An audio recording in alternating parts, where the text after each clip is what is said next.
आपने सिर्फ 0 ही दिया है।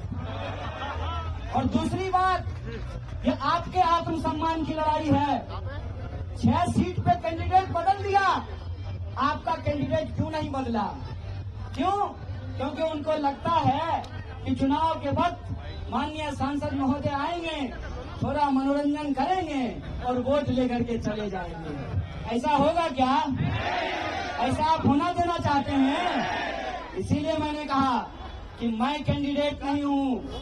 आपको अपने हक और अधिकार के लिए नॉर्थ ईस्ट दिल्ली में रहने वाले जो आम लोग हैं, अपने आत्मसम्मान के लिए इस बार प्रत्याशी बनना पड़ेगा। आपको चुनाव लड़ना पड़ेगा। बोलिए, चुनाव लड़ेंगे? आप सब प्रत्याशी हैं ना? आप सब एमपी हैं ना?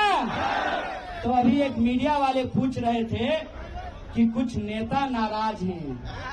नेता नाराज हो जाए तो हो जाए मैडम, जनता नहीं नाराज होना चाहिए। और जनता जिससे नाराज हो जाती है ना, कितना भी सेटिंग गेटिंग कर लीजिए, ऐसा परसेंटेज बढ़ाएंगे ना नॉर्थ ईस्ट दिल्ली के लोग कि सब सेटिंग घर में ही रखा रह जाएगा।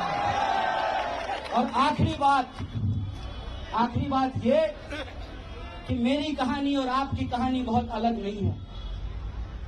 जब मैं पहली बार दिल्ली में सांसद का प्रत्याशी बना, कांग्रेस पार्टी की ओर से, इंडिया अलायंस की ओर से, तो सबसे पहली प्रतिक्रिया आई कि मैं बाहरी आदमी हूं। बोलिए, बिहारी आदमी को बाहरी कहना ही कोई नया बात है? बिहारी को तो बाहरी कहते हैं ना जी। लेकिन याद रखिएगा कि बिहारी जिसको आप बाहरी कहते हैं, वो अगर आता नहीं तो आपका रोड नहीं साफ हो पाता, आप टेम्पू पे नहीं चढ़ पाते, आपकी सड़कें नहीं बनती, आपका बिल्डिंग नहीं बनता।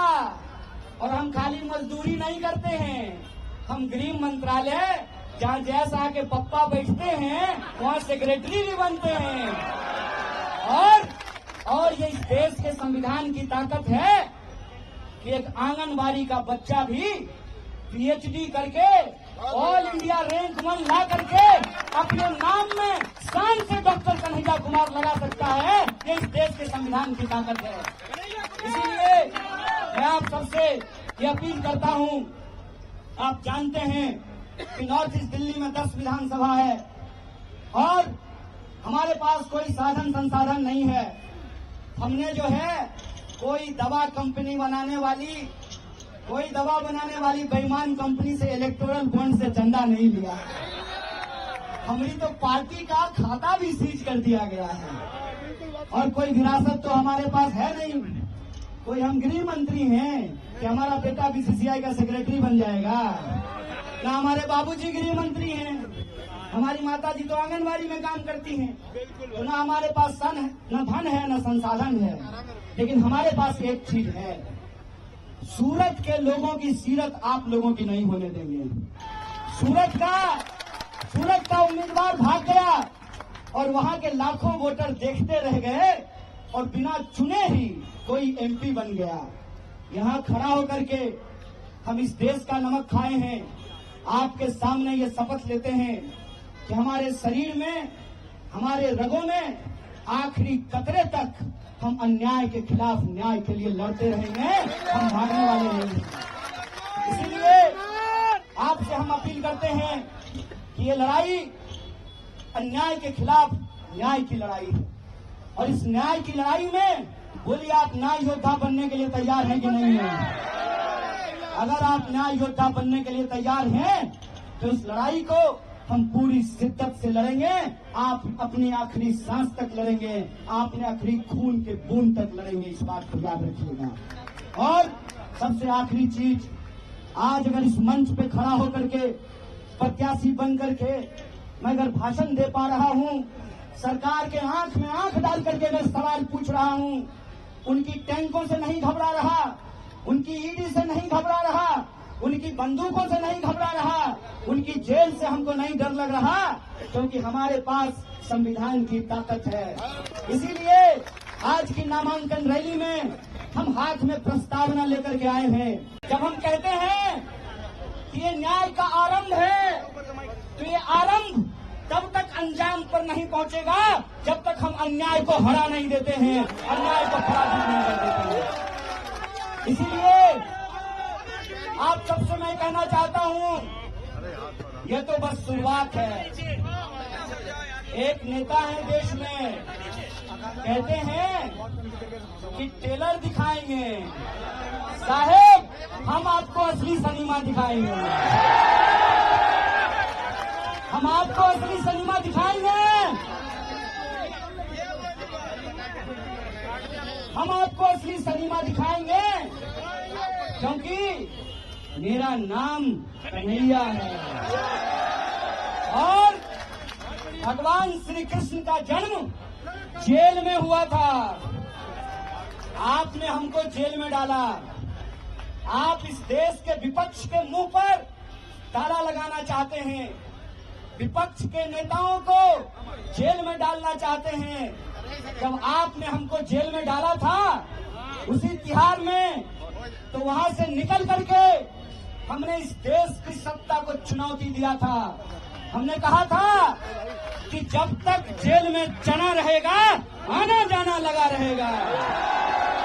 याद रखिएगा, याद रखिएगा, ये वो देश है कि हम सहते भी हैं और जब पानी सर से ऊपर उड़ जाए तो अपनी पूरी ताकत से उसके खिलाफ लड़ते भी हैं। ये याद रखिएगा कि जब जब इस देश में सत्ता अहंकारी होती है, जब जब इस देश में पाप बढ़ता है, जब जब इस देश में अत्याचार बढ़ता है, तब तब उस अत्याचार के खिलाफ न्याय का एक आरंभ होता है, न्याय की एक लड़ाई की शुरुआत होती है। और एक बात आपका फोटो और एक बात मैं आप सबसे कहना चाहता हूं कि धर्म का क्या मतलब होता है।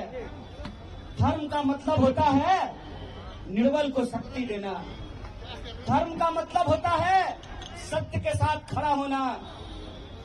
कृष्ण जेल में पैदा हुए, चाहते तो सत्ता की तानाशाही के सामने झुक करके मामा कंस के दरबार में अपने लिए एक सीट पक्की कर लेते हैं।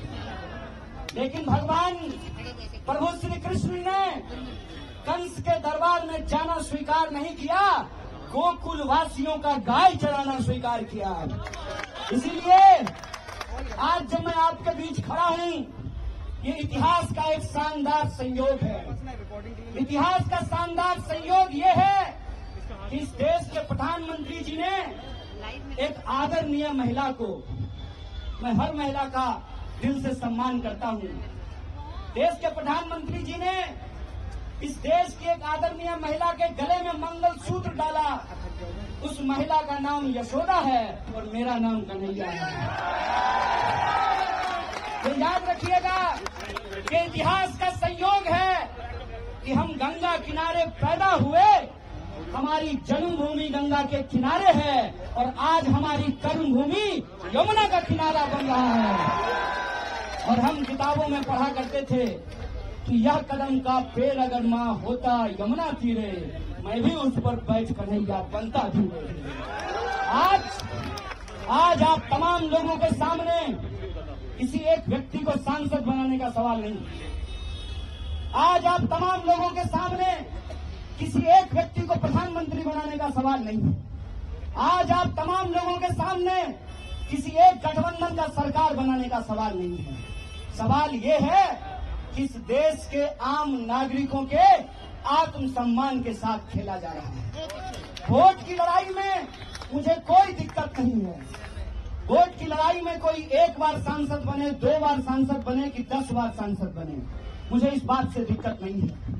लेकिन मैं समझता हूं कि जो मौजूदा शाह और तानाशाह हैं, ये सिर्फ आपसे वोट नहीं चाहते हैं, ये चाहते हैं कि दोबारा आपके ऊपर अंग्रेजों की गुलामी थोप दी जाए।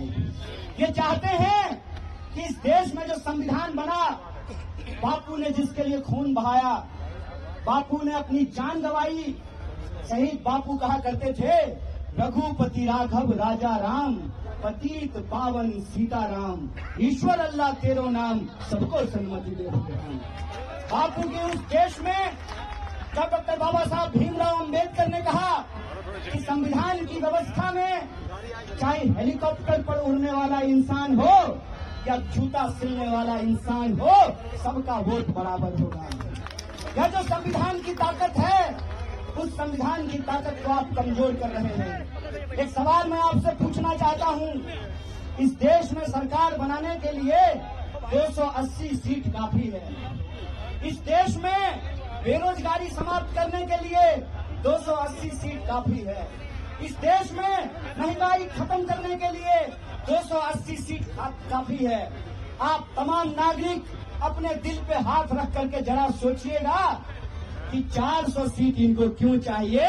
ऐसा कौन सा काम है जो ये नहीं किए हैं और करना चाहते हैं? कि कौन सा टेलर की बात कर रहे हैं और ये कौन सा फिल्म हमको दिखाना चाहते हैं, इसके बारे में आप विचार कीजिएगा। इसीलिए आज जब हम आपके बीच आए हैं तो 3 मुख्य बिंदु पे आपको ध्यान देना पड़ेगा। पहला, मैं प्रत्याशी नहीं हूं। नॉर्थ ईस्ट दिल्ली के अंदर जो 24 लाख लोग हैं वो प्रत्याशी हैं, उनको प्रत्याशी बनना पड़ेगा।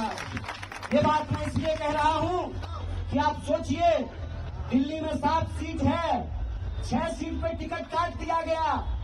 साहेब सिंह वर्मा जी का बेटा का टिकट काट दिया गया और सुषमा स्वराज जी की बेटी को टिकट दे दिया गया। अरे परिवारवाद। सवाल ये है कि क्या वो 6 सांसद काम नहीं करते थे?